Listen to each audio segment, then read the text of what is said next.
Well, in the words of a USL Championship icon, better late than never. Welcome into the PHNX Rising podcast. I'm Owen Evans. I'm joined tonight by Jake Anderson because, of course, Mr. Simpson, Maxie's gremlins in the tech here. Am I right, the producer Damon? Yeah, it's all Max. It's all Max's fault. It's all Max. It's all Max's fault. Always has been, always will be.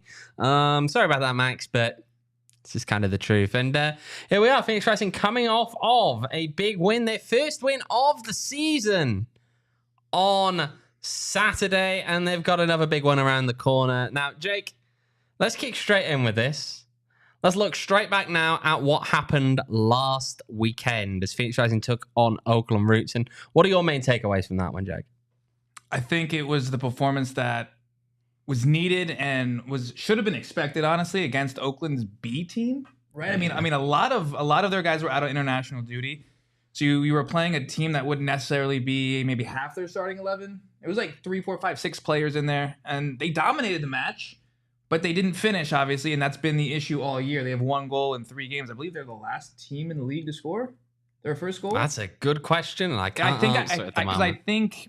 I think I heard over the course of Saturday, they were the team scored before Rising play, and they were the second to last team to score. If I could be wrong, but they finally got the goal. Now going forward, it's just when are we going to see consistency with being clinical and actually putting the ball in the back of the net instead of creating chances and just making goalkeepers look good.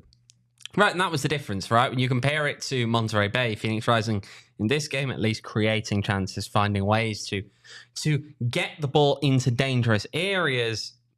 Finishing just wasn't really there. In the end, Rising with 1.22 expected goals. Oakland Roots 0.37. Actually, Oakland Roots didn't attempt a single shot on target throughout the entire match. That was the first time since the 13th of March 2022 that Oakland did not attempt a shot on target. That game was against RGV in terms of games in the USL Championship. And yeah, I mean, defensively, perfectly solid. I think the defense has been great all season.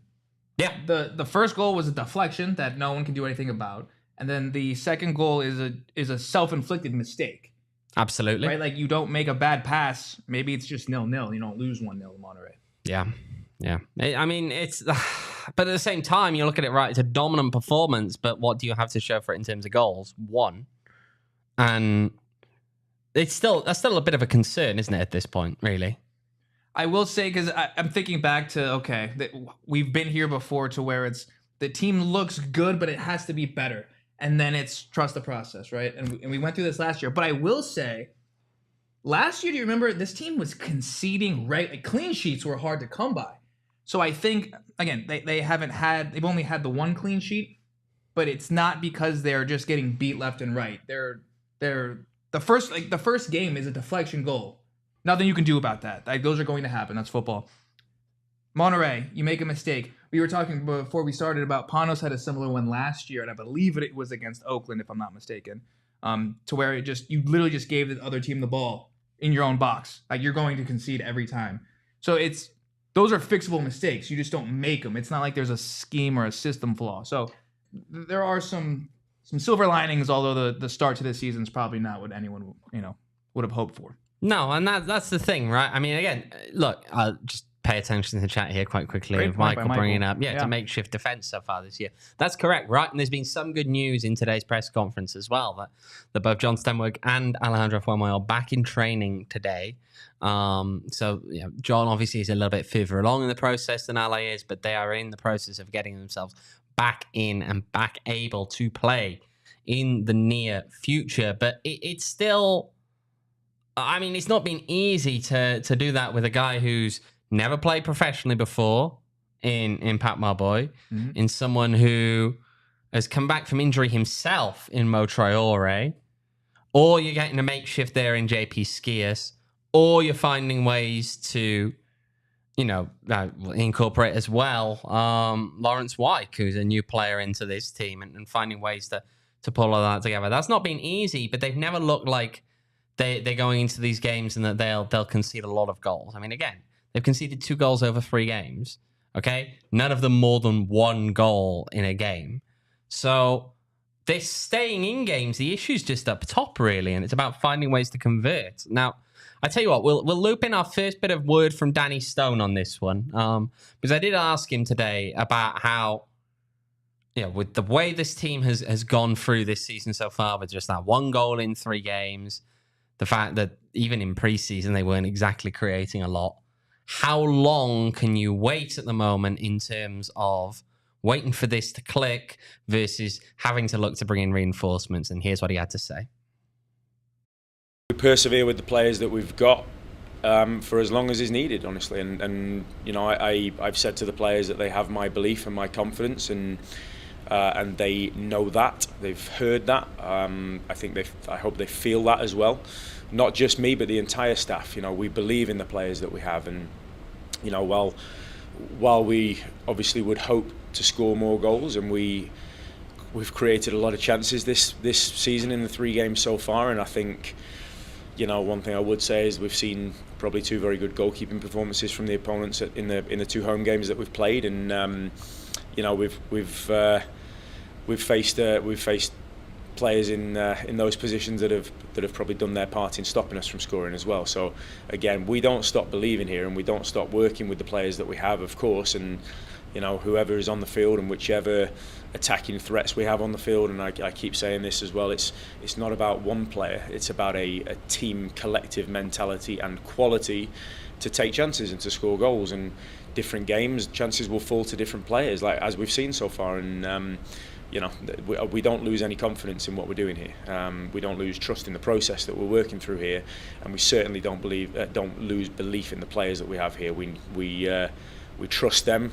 We have all the confidence in them, and when I see them work the way that they have in training here today, it reinforces that in my mind even more. So, whilst I understand your question, it's not something that, as I've said previously, it doesn't worry me to the point where we're looking at changing a lot of things, because the players we have are good players, and we trust them, we believe them, and that's where we're at. So a vote of confidence there from Danny Stone in the attack. Of course, again, it's an attack that we've seen struggle. And it's an attack that's also under pressure in some ways, because it's trying to replace Manuel Arteaga and Danny Trejo, right? And when you look at who's actually come in, you've got Darius Formella as the internal candidate that's kind of been promoted up to playing a more important role this season. And then you got Remy Cabral comes in. Remy Cabral doesn't play in the last game. Wasn't necessarily the most convincing in the way that he performed in Monterey Bay, even if, again, he comes in with a good goal-scoring record from MLS Next Pro, which, how do those two level up? How do they balance out? And how much can you read into that as well? Because, again, he's someone who's a little bit older, playing against, at times, kids in that league.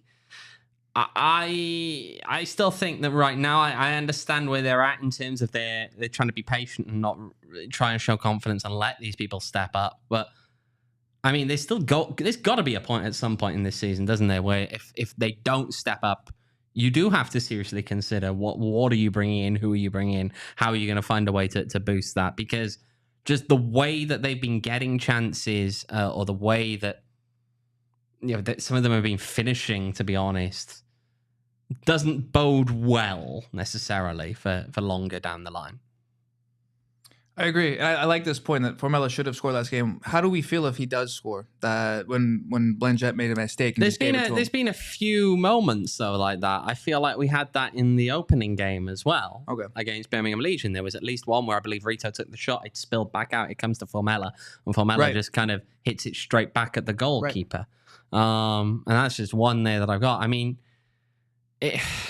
Michael's making a good point here, and again, this is a a question I think we've had for a while, which is that, again, is Darius Formella a number 9? Is he going to play as a number 9 on this team? And that's a really valid question right now, because as you look at what he's doing, you look at how he's playing and the way that he drifts on times, the runs that he chooses to make, are they necessarily the runs that you'd expect a number 9 to be making?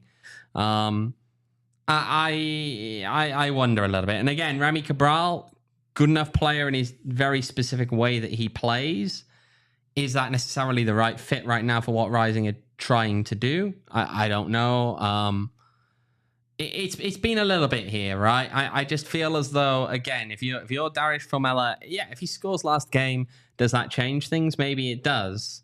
But you still got to get into that form of scoring, and we haven't yet seen that from him this season. Right. And we've talked about this and the fact that they lost 34 goals from Danny and Manu, and you replaced it with, like you said, he was second, right, in the scoring charts in the lower division, and then a guy who was not necessarily an everyday starter, although he was by the end of the season, off your bench, and you put all your trust into not both of them playing at the same time, only one, and then now we see Fede's been playing, and it's been Emi and it's been Panos. Right, and it's a good point that we heard preseason that Formella didn't want to play 9. He doesn't. That's not his preferred position, and he would maybe want to play 10 or play on the wing. But I don't think he's quick enough to play on the wing in this system. And then as a 10, I mean, he's got some competition in there between the guys I just mentioned. So it's tricky, man. I don't know. I mean, you got to think Bobby and Brandon and Danny are constantly in conversations, and they have a timeline and they have a set ideology. Because I mean, this team's always brought in a striker on loan if it needed one or if it had an opportunity to. They're not afraid to pull that out of the hat. So I don't know if it's more games of you're missing chances you should finish, then I think you make a move, or not creating at all, which would be even worse. Yeah, I'd agree. I mean, the thing about it more than anything is that, and look, I always warn against reading too much into preseason because you shouldn't, right? But this no longer is preseason now. We saw the dearth of goals in preseason, and now in the regular season, we're seeing a similar thing happening almost. We're seeing a struggle to put the ball in the back of the net. To that point, then it gets to where is this gone from just being a run of form to maybe being a pattern about where this team is right now. And at some point, again, you're going to get to that point. I'm not sure when it comes. I'm not sure how many more games with perhaps what feels like a lackluster attack you can get away with. I mean, this last game, Rising dominated, I think. They dominated for large parts. They dominated that game against Oakland, by and large. And they still only come away with 1 goal. The chance creation was better overall, but there was still definitely some flaws in there. I mean, there were times where, I can remember at least one attack whereby a lovely little move involved with Formella knocks it back out wide earlier on in the play. And so by the time they get to the penalty area, who's the guy running in and taking the shot at that point? Renzo Zambrano. Is that who you're looking for to bury those kind of opportunities? Or you get other opportunities as well where it falls to people who aren't necessarily the people that you're looking to get on the end of those balls. I just think that there's a lot here in terms of how do you quite unpack this to make it work out? Because there's talent there. There's no question there's talent there, but it's just for whatever reason right now, just not working. I see Marlon here with some comments, not wanting to see Erickson Gallardo or Fede Varela out there. Varela was obviously dropped in the last game. Erickson Gallardo, Devon's going to have a fun time, I'm sure, in the chat with that one now, if we bring that one up too much, because we know what a big Erickson Gallardo fan Devon is in the chat. But looking at some of the others as well, there we go. Devon now finally does pop in the chat, indeed, with the what. I don't know. There's still a lot here. There's still a lot in terms of, I think it's just a whole. And again, right, I had this chat with Joe Lowry after the Monterey Bay game, and it was, should you be too worried because these are the questions that we're kind of still working on the same questions that we had at the beginning of the season. Well, to me, that's we should still be worried, because what it implies is that the questions we had at the beginning of the season are probably the right questions, and the club didn't necessarily have the right answers to those. So I don't know. We'll see. I mean, besides the attack, is there anything? I mean, the midfield varies game to game, but it can be a little bit too pedestrian. Is there anything you're really that worried about at the moment? I just feel it's goals. Yeah, I mean, it's. I mean, we were talking about looking ahead, and it's just I don't have a fear that they're going to concede much, but the fear I do have is if they do concede the one goal, given how we've seen the season go so far, and obviously preseason, but preseason's preseason. If they do concede, can they score twice? And if they concede twice, can they score 3 times? Or can we see a powerful team take a game 2-0 into halftime and just see it out? Like, can you get on them quick like you used to back in the day, right? Like, yeah, Phoenix Rising of old, it'd be 2-0 in 20 minutes. Yeah, like it was, and then they would just see the rest of the game out. Yeah, and then couching the team coming at them on the counter and winning 4 or 5-0. So it's early. We still have 31 match days left. So we'll in the Open Cup, but you would like to see more goals being scored. Yeah, no, you would. I do see actually one last thing I think I'll take out of the chat here. And it's Brett there with bringing up Julio, and Julio obviously has yet to make his debut. Did put a tweet out the other day. I'm going to turn to our resident Italian here, Jake, for a little bit of insight here. When Julio tweets speechless with a picture of himself walking down the tunnel, I mean, is that a clunky translation? Do we read anything into that right now or no? And what I responded to you was the same thing. That tweet had Brandon McCarthy in the background. So I don't know. Again, and this is us looking into it.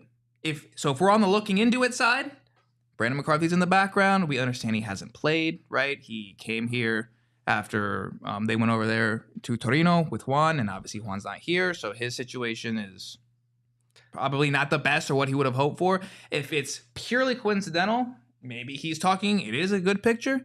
He does look good in the kit. He's literally not speaking.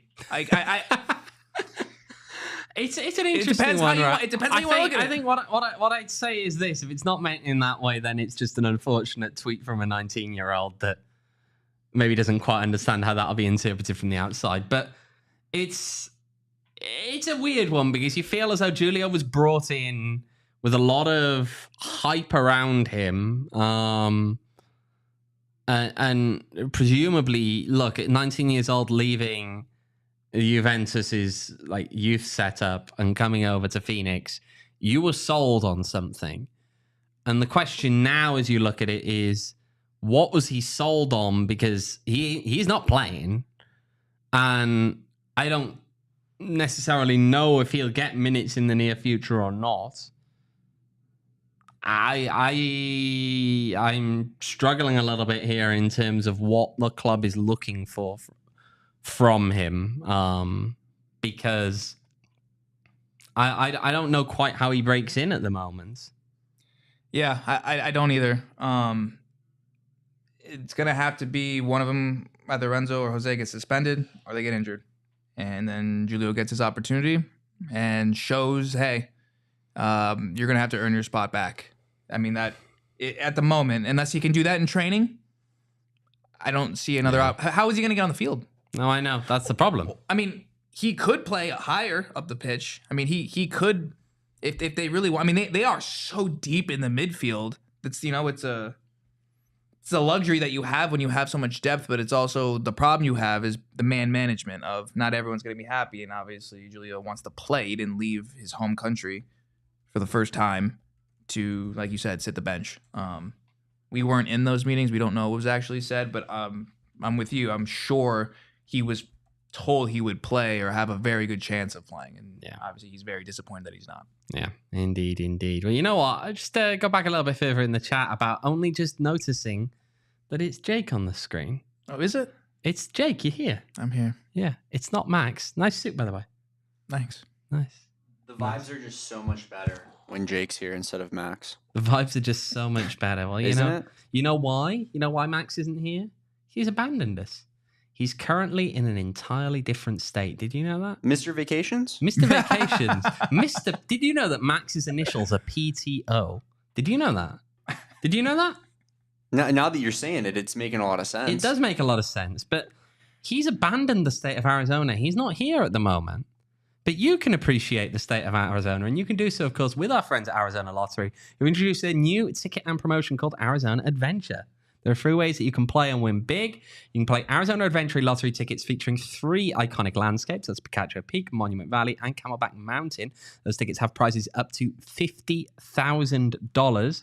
You can also go out and explore, check in at geolocated adventures at 10 destinations across the state, all the way from Flagstaff down to Yuma. You can visit azadventure.com to find those specific locations. Go there, make sure to check in at the destination coordinates on the website, or you can enter tickets online for a chance to win $1 million in cash and Arizona travel prizes. So if, unlike Max, you actually appreciate this state that we're in at the moment, as opposed to flying off to somewhere else. He jetted off somewhere else. I mean, that's just classic Max, right, that he's left. But, maybe you appreciate Arizona, especially ahead of a big clash that's coming up this weekend.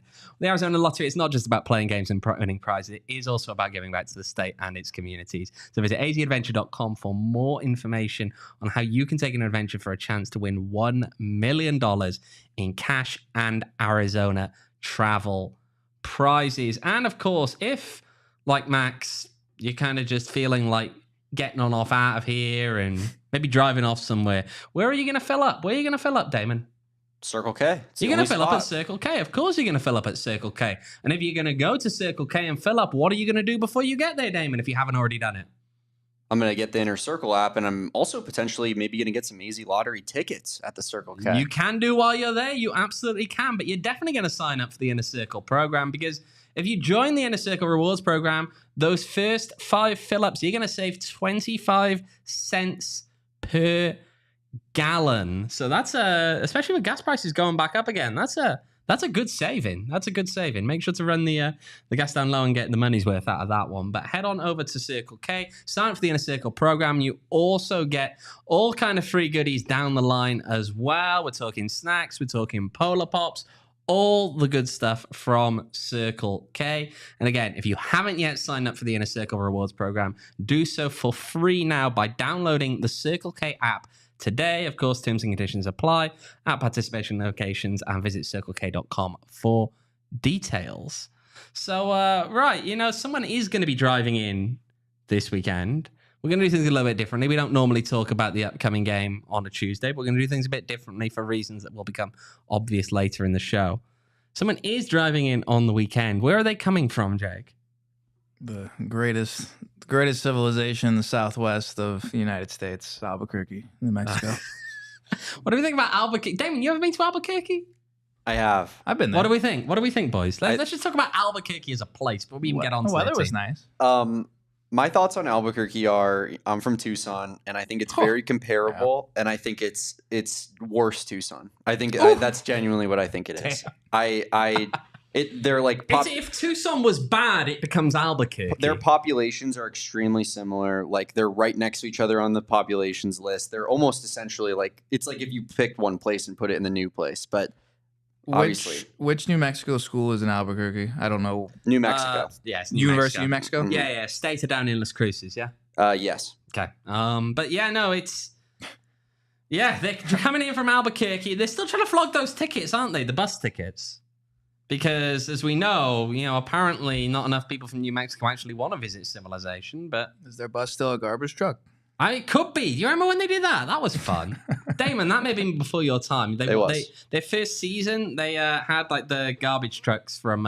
sponsors. From Albuquerque. They put their players on the side of them. That's good. That's a good look. It's a really good look. When you want to talk about your team being trash, then you do that, right? Listen, I just want to say I love my city, but Michael puts it well. A more shit Tucson. I think that's a good way of putting what Albuquerque is. No, so here's the thing, right? So this is it. All right, just to give you some intrigue here on this New Mexico thing. They're still trying to flog these bus tickets right now, right?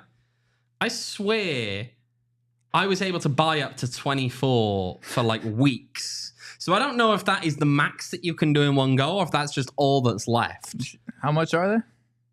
$54 each. Yeah. For a bus. And you get a take it to the game? You get a ticket to the game included for the $50. Yeah, you don't get accommodation. You got to pay that separately. But When do they? So they drive you back in the morning, or they drive you back? yeah, they go that back night? the day after.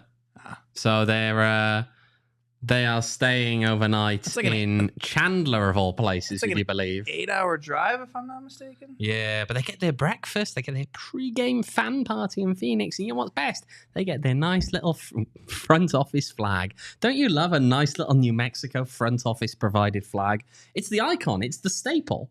It's what New Mexico does. Have fun finding a place where a ton of people can eat on a Sunday morning in March in Arizona. Yeah, there you go. There you go. I'm sure they're going to have a really fun time at a maximum right now, we're talking 75 people who've bought tickets for this. We'll see how that goes. But yeah, well done. Well done, New Mexico. You can come and see if you can win your cup final here in Phoenix as always. Can't they? Yep. Easter morning. Oh, yeah, I know. They're going to have... Let's add that on. It's Easter morning. Oh, yeah. Everyone's taking mom out and grandma out for breakfast. Oh, yeah. Oh, yeah. Absolutely. Well...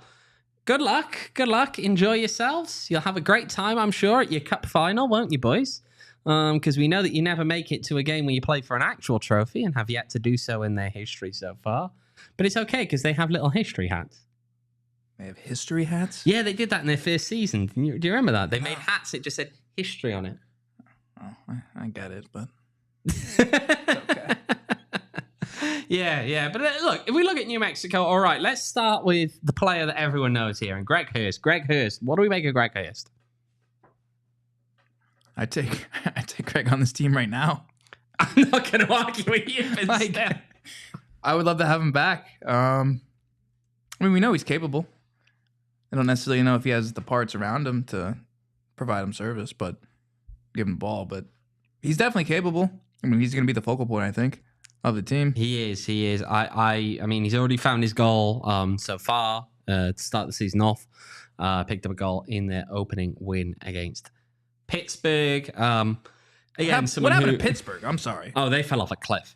What is going on? They're a disaster. Bob Lilly is a fraud, I'm hearing. Bob Lilly's a fraud. Much like his Pittsburgh teams are usually shown to be in the playoffs every year. Oh. But Greg Hurst, right, as you look at him, I think he's someone who, again, he's going to come into this game motivated. He's done well against Phoenix in his matches against the club.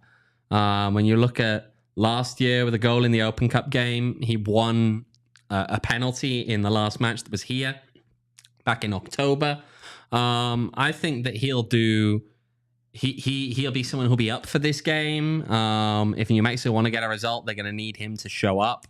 And I think that's really the critical thing here. Besides that, I wonder, and this is really the question, right? You bring up Pittsburgh, and this is the interesting one.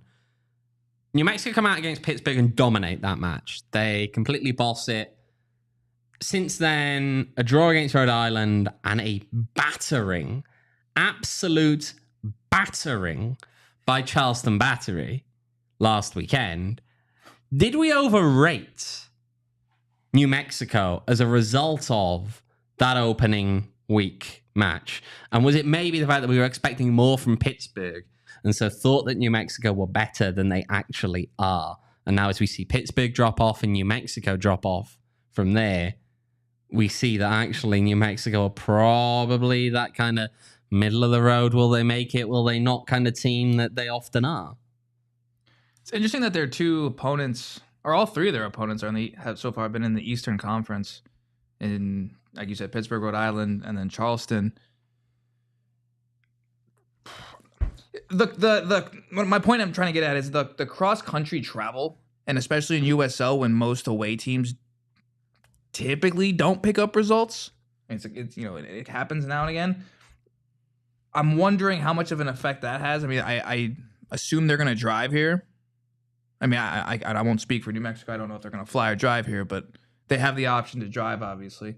To answer your question, probably. I don't think any of us thought Pittsburgh was going to be this bad. And then I don't think... we don't know what Rhode Island is. They had a lot of big names, but we don't really know what they are yet. And then Charleston reinforced what they lost. So I think Charleston's legit. And they just got hammered. So again, I think this is similar to last week, to where you're at home. Last week, by the way, no home team in USL Championship lost. Not a single home team lost. Some dropped points, but none of them lost. So I think you find yourself in a similar situation in which you're at home, you're playing against a team you should beat. Now you have to go out there and get the job done and still execute. You don't just show up because of the name on the shirt. Like we saw with the video they posted today on social. I can't remember who was speaking, but they were basically saying like last week wasn't us. Talking about Monterey, because that game was awful. Yeah. And again, they were on the road. Does it have an impact? Who knows? But this game, it has to be the same thing as last week. Like, this is a game you're supposed to win. Yeah. I mean, and again, there was also, if you look at last weekend, Chris Shake's playing in goal for New Mexico United, just come out of college, now at Penn State, and that was his first professional appearance. Quite a fun professional appearance, first professional appearance for him, I'm sure, conceding 4 goals in that game against Charleston. But if he is playing again against Phoenix Rising, I'd be intrigued to see what kind of an impact that has on this game, because, look, Rising have struggled in terms of, I know Danny was putting it partly on good goalkeeping performances against. There's always plays a role in games like this, but just generally, they've struggled, right? Rising have struggled in terms of finding ways to put the ball in the back of the net. Does playing against an inexperienced goalkeeper who's probably quite low on confidence help you? And will Rising play against him, or will Rising play against Alex Tambakis? We don't know. I will say, if they play against the second string keeper and you recognize this dip in form, I wonder if the onus for going forward will be to just, if you have a shot, take it. Look, Jackson Conway scored against this guy last weekend. 2 former Phoenix Rising players. Conway. Arturo's goal was good. Right. Oh, you're saying the quality. Jackson Conway. I didn't see it. I just saw the scoreline. Jackson Conway scored a goal against these guys. Jackson Conway. He managed to avoid elbowing someone, you know, in the way that he's prone to doing, like 2 minutes after being, not even that, onto swinging Jackson Conway, being subbed into a match. But I don't know. I'm intrigued what to make of these. I tell you what, though, again, a big part of this normally is the mental side of things as well, especially in games like this that can heat up quite a bit. Did manage to hear from Rising coach Danny Stone on kind of his approach to this, right? Because we know some players, some coaches like to big these kind of games up. Some others like to play them down. And kind of asked him, how does he get the balance in those, and what's he looking to do with his team on that side? Focus, honestly, the balance comes from making the focus about us, and we make sure that what we want to do in the game is on point, and we prepare, of course, for each opponent that we play. As far as how the games go from an emotional point of view, I think it's not the right thing to discredit that emotion or to take away from some of the circumstance around games, but at the same time, we use that. We don't hide from it, and we don't overreact to it. So we find that level ground in the middle, and we prepare ourselves as well as possible, and we prepare for the opponent from a soccer sense first, and then of course we manage the occasion when those situations come up, and we use that for our benefit, and we make sure the players are aware of how potentially games are from an emotional point of view, but we don't put the focus solely on that. We make sure that the game is played correctly and that we're prepared right, and then we use the emotion in a game for an added advantage for us. Right. Now, I understand, obviously, there's always you want to focus on yourselves, you don't want to necessarily put too much on there. I'm going to point this out, mind, in that there is not going to be a happy fan base if you lose this game. We've got to be real about this one. This one means a lot. What about a draw? At home. Not ideal, but the key thing is avoiding losing, I think, more than anything. Look, it's losing this game does mean more than losing any other game, I think. To be honest, I look at the other teams in USL that Rising, I'm sure people will point to and say that I care more about that game with them, or I care more about that game with them. Las Vegas, you don't care about them. No one cares about Las Vegas. Like, I mean, they've stopped being quite as much of a joke club as they used to be, but they're still Las Vegas Lights. Okay, Orange County have like 5 fans, and most of them are under the age of 20. So, I mean, most of them are in the age of 15, to be perfectly frank, is the feeling you normally get when you go there. It's New Mexico, I think, is the one that you really kind of look at and just say, it's painful to lose to that club. It's not good to lose to that club, and you've got to make sure you prove on the field that you are a class above them and that they can wave their little front office flags as much as they like. But New Mexico is an irrelevant state with an irrelevant club, and Phoenix has to show that. You know what would be hilarious is if Rising put in a performance, it's like 3-4-0, 75th minute, and Danny saves his last 2 subs for the 2 academy kids. The 2 academy kids are they now allowed to put on the bench? Yeah. Say Kakush and the goalkeeper. The goalkeeper. Sub the goalkeeper. Oh. What a middle finger that would be. I feel like that's the kind of one you'd do if you still have the sub there right on 90 if you're up by a couple of goals and you know that it's not gonna happen. They haven't got a new stadium, Devon. They've just built a bit on the grass where they used to put the cars. I noticed that. I was like, why didn't they do that earlier? If that was always an option, would have made sense. But hey, Brett Lashbrook wanted to do fun things. Couldn't park your car pitch side. Can't park your car pitch side now. No. Look again. This game means I think a lot more, and I know that there are going to be Rising fans who downplay it because they always do. But let's be real.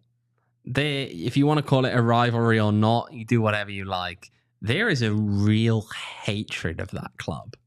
There is a real hatred of that club. And the onus is on Phoenix Rising to show up and look like the defending champions and put in a performance worthy of being the defending champions against this team that's so hated. Well, isn't that what a rivalry is? Yeah, but they're gonna dismiss it. We know some of this. Call it a derby? What do you want to call it?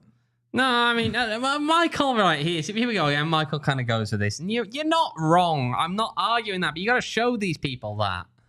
All right? They think that they're butts in seats FC and they can do well as a result of that. They never really win anything of any note. They had one good cup run. Yeah, you're not wrong. I understand that, but you've also got to continuously show it. And again, you look at everyone else geographically. Vegas are a waste of space. Historically have been a waste of space. They just have been. Orange County's fans are like preschool field trip. Okay? And then I know, Michael, right? Their actions annoy you. That's fine. That's what makes a rivalry. It is. So it is a rivalry. We've gone full circle. It is. I mean, and both sides have won, and both they have now. Yeah. Both There's sides no have arguments won. anymore on that one. Both sides have won, and then you have one side deliberately massaging the rules in their favor. I'm talking about the when 7 Academy. Oh, the kids game. Kids had to play, Kids right? game. And they got battered.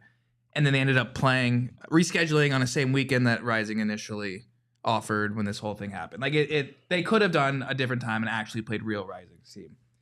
That integrated into the whole mix of it, plus the fans, and like that's what makes it so much better is the fans in terms of on the field plus off of it. Like I think, and they're still alive. They're not in a box. That's true. Exactly. That's the thing. Can't say that for a lot of the Western Conference. If you were going to ask me this one before, I'd have said that San Diego were possibly. You could make a very good case. San Diego competitively, I think, were a team, at least in the regular season, that competed. Yeah. They didn't do it in the playoffs. They were useless in the playoffs, but that's a whole different question. And I think their fan base were a little bit better than, although they did show their true colors then later on when they started showing up to the funeral of San Diego Loyal, wearing their San Diego FC gear and changing the old locals logo into something that resembles a like police union badge kind of looking thing now. But I'll say this again, though, Michael. Their little brother, yeah, great. And you got to remind them of that. You have to remind them of that. That's important. Okay?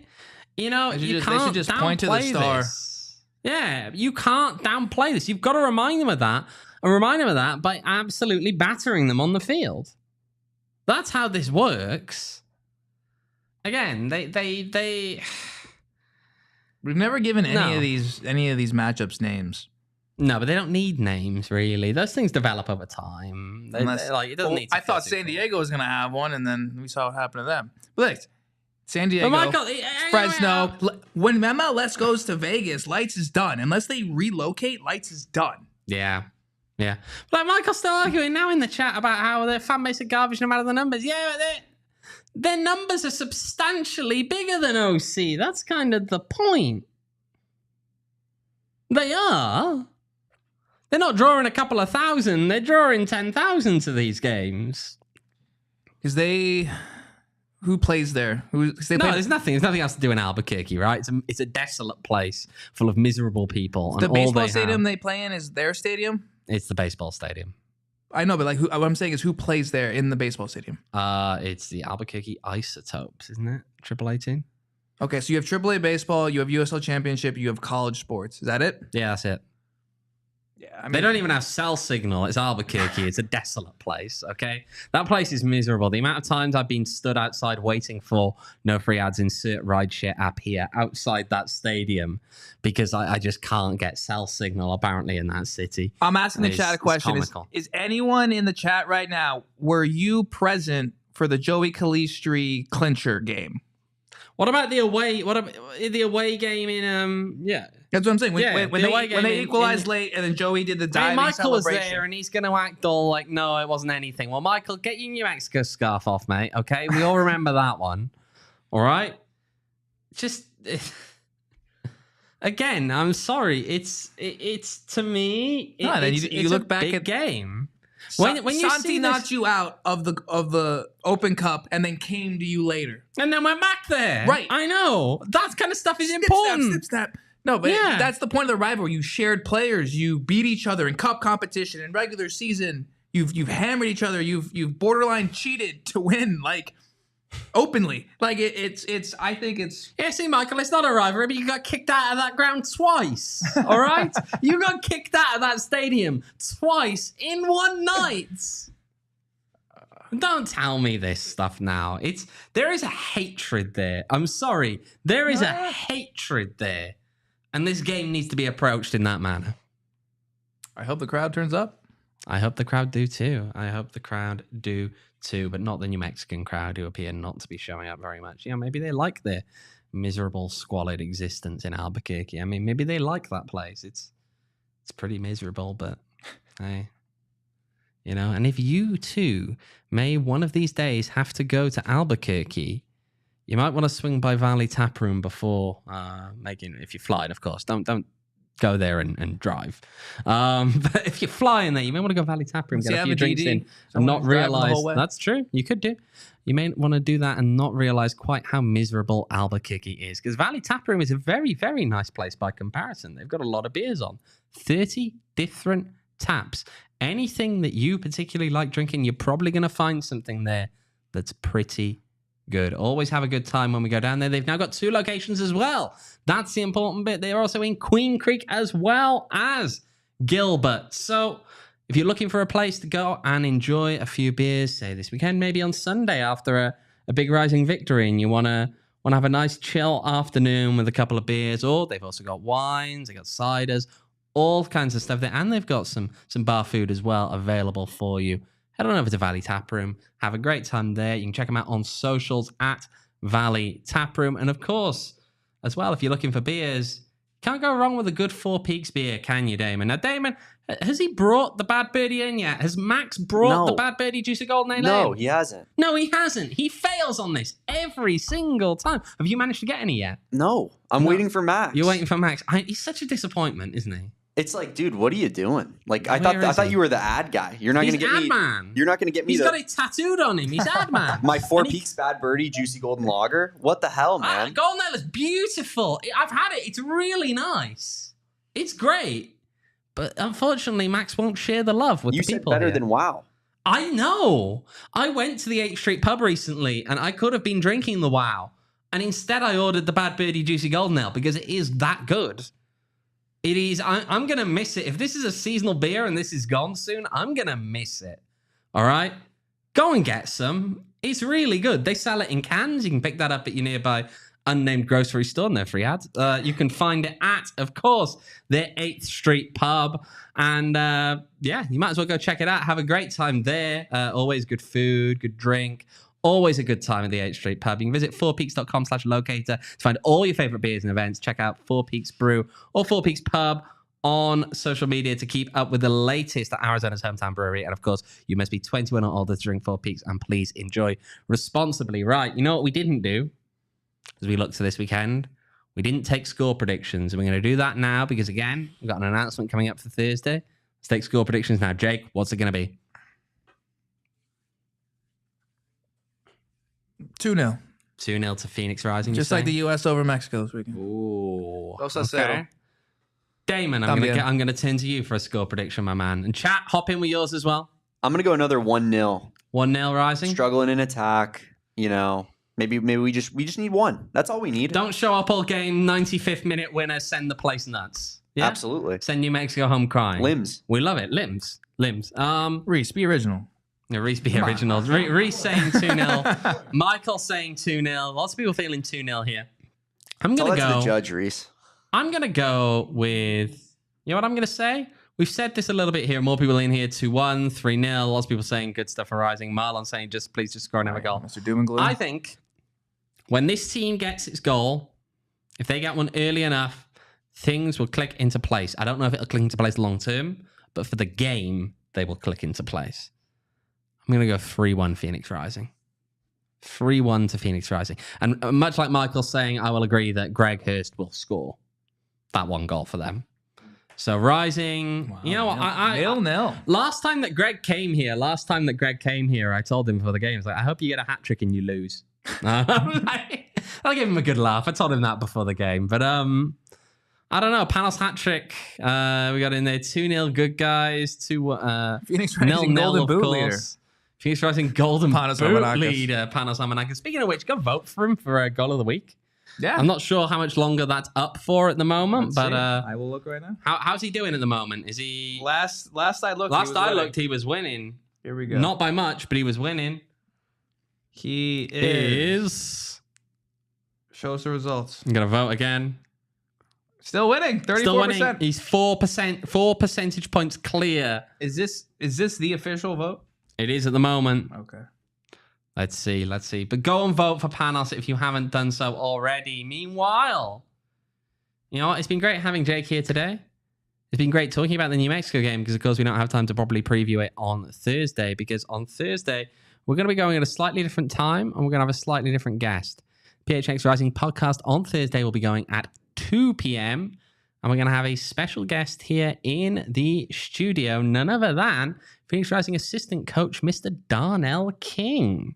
Wow. Former club captain, of course, who is now moved into the coaching staff. He was here just before the final, and he's going to be swinging in to tell us all about his transition into a coaching role because, again, Mr. Max Simpson is still not here. So we're replacing him with better candidates here. We've got Jake. We've got Darnell. What more can you ask for? It's a great week to be a Phoenix Rising fan, eh? Yeah, 3 points. 3 points. Got a rival coming in on the weekend. There we go. You're at home. And we got Jake and Darnell instead of Max. We love you, Max. It's all right. We're only going to poke fun at you so much. But yeah, 2 p.m. on Thursday. We'll have Darnell King in the house here. So make sure to tune in for that. But Jake, it has been good to have you here, my friend. Any final thoughts for the people? Just because I had not thought about other players going forward, if the attacking woes continue, I think you could see a player like Emmy or a player like Panos become more involved as a scorer than the playmaker that we've seen them in their time at Phoenix Rising. And I think you'll see they won't come as deep. They'll stay higher up the pitch, and they're not going to be scoring 20 goals. But instead of only scoring maybe 5, 6, 7, maybe they score 10, 11, 12, and you start to get the midfielders higher goal counts, maybe get some wingers some higher goal counts if you don't bring in someone who's going to score and bag 20, 25 goals. Indeed. Indeed. Well, that'll wrap it up for us here tonight. If you haven't already done so, again, we've got Darnell King coming into the studio on Thursday. If you're not a diehard, or if you're a diehard that's not in the Discord, make sure to go sign up and pop your questions in there. We will take diehard questions as a priority. If you haven't signed up as a diehard already, plenty of good stuff included with that. You get access to all of our written content online. You get access to our diehards only Discord, where you can chat with other PHNX personalities and other fans like yourselves. It's all about all things Arizona sports, and you get exclusive content in there sometimes as well. In addition, of course, you also get a free PHNX t-shirt every single year that you are a PHNX diehard. So if you haven't already done so, make sure to go over to our website, gophnx.com/diehard. You get more information there about how to become a diehard and all of that good stuff. But anyway, until then, we'll have a quick sign off here. So I'm Owen Evans. You can follow me on Twitter at OJEvans18. We got Jake over here. You can follow him at JWA1994. Damon behind the Mac, you can find at Damon Dog, DAWG. Yeah, on the money. There we go. And of course, you can also find Stat Lackey Reese at Reese11_. And just to sign us off here, I'll say this: it's a beautiful game, but it's way more beautiful when the bald fraud, the Ron the Pep, is out of a job. We all silly like the mayor.